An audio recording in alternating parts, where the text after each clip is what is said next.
This week's race weekend feature does not take us to the racetrack or parking lot race course, but to the World Trade Center. But it's a World Trade Center that for one memorable night is filled with motorsports champions. We were there to witness the Automobile Association Philippines honoring the champions of various motorsports series of 2018.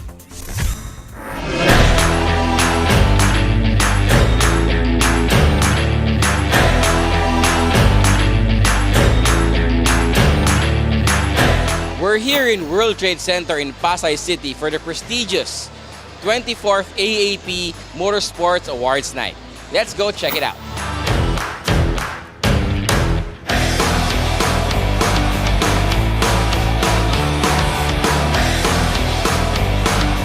The World Trade Center for the past few years, it has become the home track for motorsports champions of the past year, being honored by the Automobile Association Philippines. AAP, of course, is the local affiliate of the FIA, which governs motorsports events from karting to F1 all over the world. And at this time of every year for 2 decades now, the AAP recognizes the achievements of local motorsports champions of various disciplines that it sanctions and oversees as local member and representative of the FIA. And those represented the country well in motorsports events outside the country. For one glorious and fun night, we get to see local motorsports champions, not in their usual racing suits, balaclavas, and helmets, but in black tie suits. Altogether for one night to celebrate the past year of motorsports. It's the 24th AAP Annual Motorsports Awards Night, much awaited by those who worked hard on and off the track to be the best in respective racing disciplines and to earn the much-sought title Driver of the Year. One by one, the 2018 Drivers of the Year are called to the stage to receive their plaques and trophies. Slalom, Medardo Emilio Rivera. Karting, John Dizon. Drag Racing, January Millet. Rallycross, Raymond Dimapilis. 4x4 Off-Road Pro, Edison Dunca. 4x4 Off-Road Production, Bomvet Santos. Also recognized during the Motorsports Awards Night are the class champions of various events and series sanctioned by the AAP. Champions of the MSDP National Gymkhana, Stefano Rivera. First Step Racing Cup, Julian Neri. Vios Cup Season 5, Jose Dominic Ochoa. Flat Out Race Series Grid Overall Champion, Rafael Lao. Philippine Endurance Challenge, Team Auto Performance. Slalom Novice Class, Pawi Base. Slalom Front Wheel Class, Carlos Inigo Anton. Slalom Rear Wheel and Overall Class, Medardo Emilio Rivera. Asian Karting Open Championship Mini ROK Class, John Arisuba. Asian Karting Open Championship Junior Class, Bianca Denise Bustamante. Philippine Grand Touring Championship GT 150 Class, Catherine Villar. Philippine Grand Touring Championship GT 200 Class, Edwin Rodriguez. Formula V1 Amateur Class, Juicy Hoyka. Formula V1 Pro Class, Luis Gono. Philippine Rally 2018, June Magno and Stefan Alunan. Among the biggest winners of the awards night, one who brought home the most number of trophies is Milo Rivera.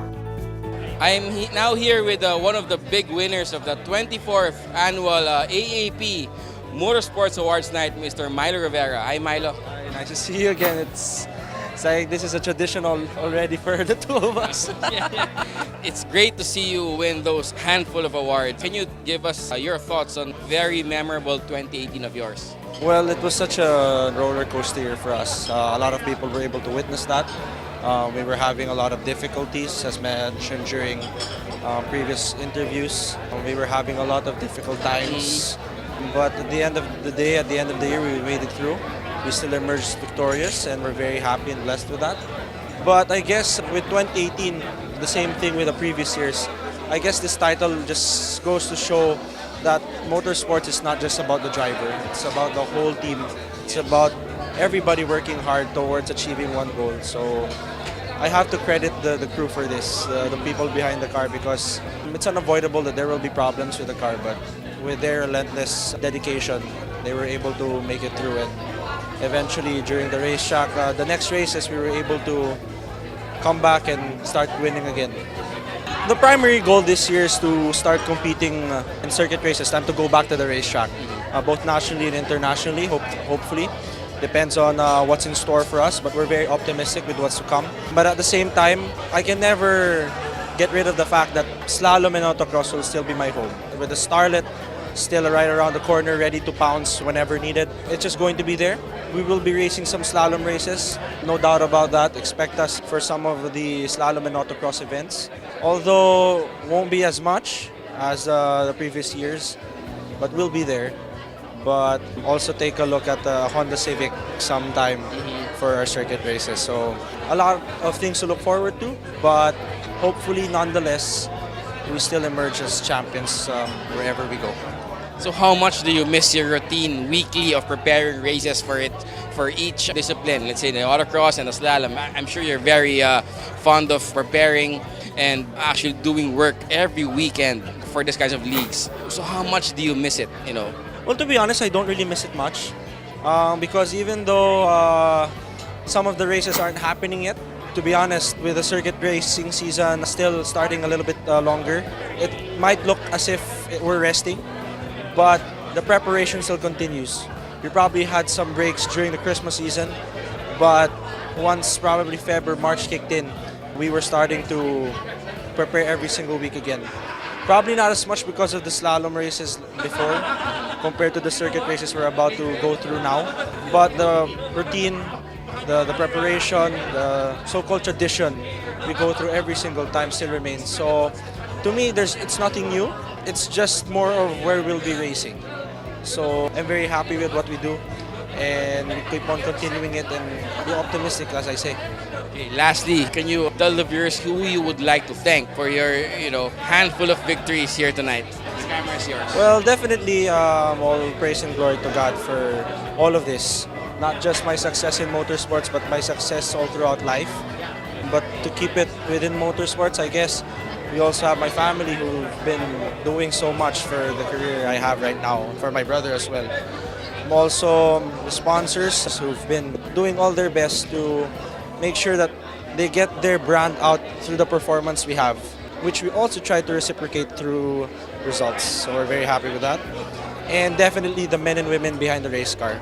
As I said, motorsports is not a one-man sport, it's a whole team sport.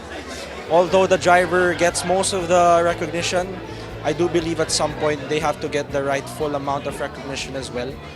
Because what people only see is what I drive, but what people don't see is this preparation that takes place before the race itself. So all kudos to the team for relentless passion, dedication, making sure that what they do, which is so routine, they still continue to love what they're doing. And because they love what they're doing, they get the job done perfectly. Congratulations, Milo. With Milo Rivera concentrating on circuit races, the way is open for others to take on the mantle of Slalom King and Autocross Champion.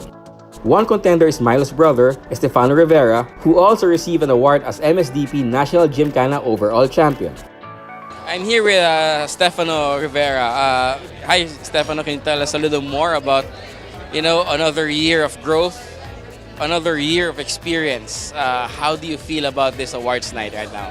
Well, of course, first of all, I want to thank AAP for there's so many racing disciplines.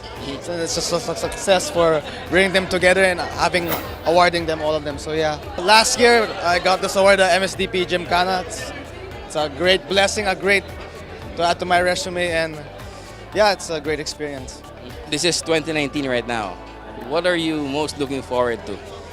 Well, 2019, of course, slalom. I'm going to race slalom this year in autocross full-time. So hopefully, I do well there. And also V1, actually. Just recently, our team boss said I'll be racing for V1. So I really hope. Of course, I want to do well. I want to win. Of course, I want to be safe also. So those are my 3 targets for this year. You've grown leaps and bounds from 2018 to 2019. How are your preparations different from last year to this year? Well, actually, they're not really that different because last year I was joining BIOS Cup, so circuit, then I was also joining slalom, so 2 different disciplines, and sometimes I get it's really hard to confuse, but I guess, of course, you have to prepare physically, mentally, keep on exercising, keep on visualizing the tracks, everything, but for me, the most important of them all is to make sure your car is ready, because even how ready you are, and and the car's not. You have nothing to run. So yeah, so I guess yeah, more track time off the racetrack with the car. So Okay. Lastly, would you like to thank the people behind your success for the year 2018? Camera's yours. I have a lot to thank. I might miss out, but of course, first of all, I want to thank my main sponsors, my parents, my family, who constantly support me, as I said, throughout my racing career. Even my brother is really a very successful race car driver. We've been helping each other out from circuit to slalom. Of course, and for Bios Cup, I want to thank Mr. Cosco Oben, my main sponsor, for supporting me also this year for B1, as I will join his team, and hopefully I can do well for him and get the crown for B1. Also seen as a contender for the title Milo is content to give up this year is the teenage phenom Inigo Anton, also an awardee that night. I'm here with all year-round interviewee, Mr. Inigo Anton, to tell us about his thoughts on tonight's awards night. Hi, Anton.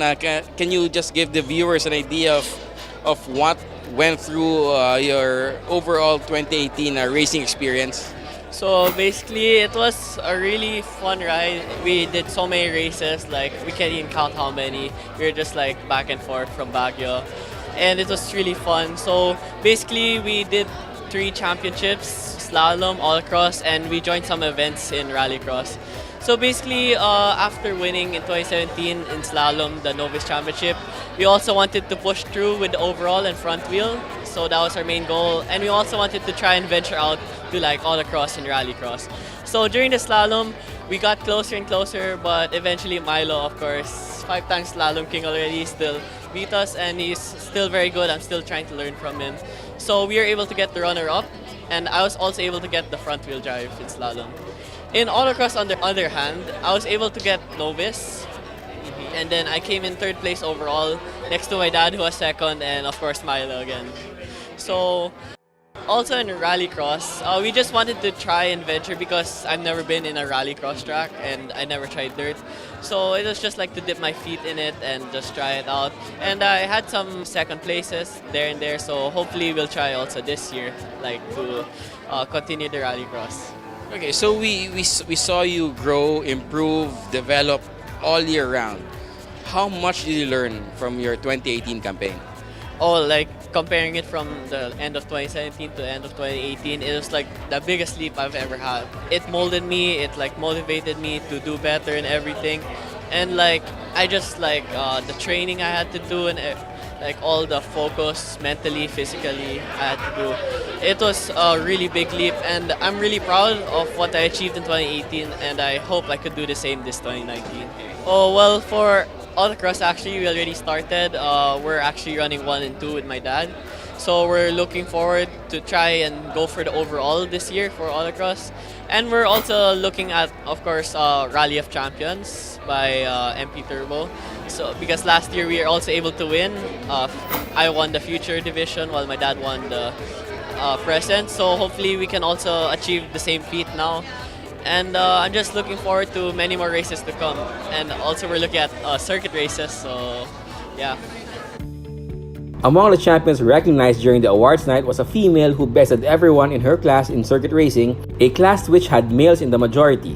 I'm very happy to represent, of course, yung female group. I'm happy na merong female na nakakakuha ng championship. Actually, I started pretty late in racing. Challenges, siguro, to compete with majority male is actually a challenge in itself. So they're very, very competitive. So mahirap being a female in the pack. So I think yun yung pinaka-challenge for me. Starting late in racing, Kathy stressed the importance of having a really good coach and in devoting time for training and practice. I think it's very essential and important that you have a really good coach. So actually, yung first race ko is actually back of the grid ako. As in, pinakahuli ako. So from being the last to the first, so chinaga, I really devoted time to train and practice. Kathy banners the female flag and is hoping to get more women to be in motorsports this year. In recognizing the achievements of the Drivers of the Year and the class champions of different racing events and series, the AAP was also celebrating the continuing growth of local motorsports from the grassroots level to the higher levels of motorsports. One such series that raises the level of local motorsports competition is the Formula V1, whose pro-class champion is Luis Gono. So definitely, yung lineup nitong Formula V1, it's an all-star lineup, you know. The grid was composed of champions from different categories. And talaga on my part, being one of the youngest competitors there, I really had to step up. So, you know, talaga practice yon over and over. And we had to get some help from Japan, Car Factory I. So thank you to them kasi kung wala sila, we might not have done this. So I'm very thankful for this prize kasi the hard work of the whole team, not just myself, it really paid off in the end. Luis humbly admits that racing is anybody's game and that you ain't a winner until you get the award. Sa racing, it's really anybody's game kasi kahit sabihin mo you're the fastest or you're the most experienced driver, anything can happen. So in racing, you have to push until the last second. Until nag-checkered flag, hanggat di mo pa nakuha yung award, hindi ka pa panalo. And you have a chance to win. Luis took also the opportunity to express his gratitude to AAP and TRS, who are thriving to keep motorsports alive in the country and played a big role on what he has achieved in his career now. I'd really like to thank the AAP kasi they've really been pushing towards developing motorsports in the Philippines, and I really see a lot of new faces, and that makes me happy on my part kasi I want to see racing, you know, thrive in the Philippines. Thank you to also to JP Tuason kasi TRS, they're the ones organizing the Vios Cup, Formula V1. They're also really pushing hard to bring back motorsports into the Philippines, and I see a good future because of them. So thank you to them. The AAP Awards Night drives local motorsports forward, and the beneficiaries of this are the young drivers taking their first steps into racing, like 11-year-old Seven Aleman, who placed third in the First Step Racing Cup of 2018. Yeah, when I was like 1, I really started to like cars. So my dad told me about this racing, so he let me into it. Now I am here. It's fun. First, it's like it's terrifying. It's really kind of scary, but if you get used to it, it's gonna be fun. I'm thanking AAP for letting me into their motorsports, that I can join their competition and their other events. And I'm thanking organizers. If without the organizers, this wouldn't happen. The atmosphere at the 24th AAP Motorsports Awards, despite the black tie formality, reflected much of the atmosphere in most racing events, where camaraderie, fun, enjoyment prevailed amidst excitement and the adrenaline rush of good competition.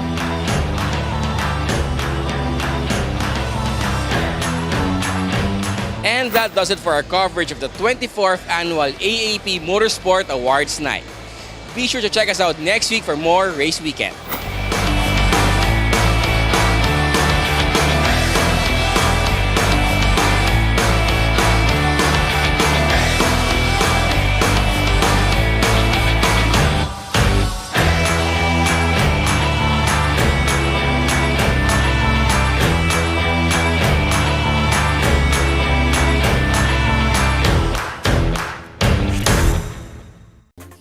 Now that the Black Tie Awards Night is over, we can't wait to go back to the track to witness more of the exciting races, see the racers back in proper racing suits, and record their performances and results that will lead some back to the night when they don the formal wear and be recognized for their achievements for the year 2019.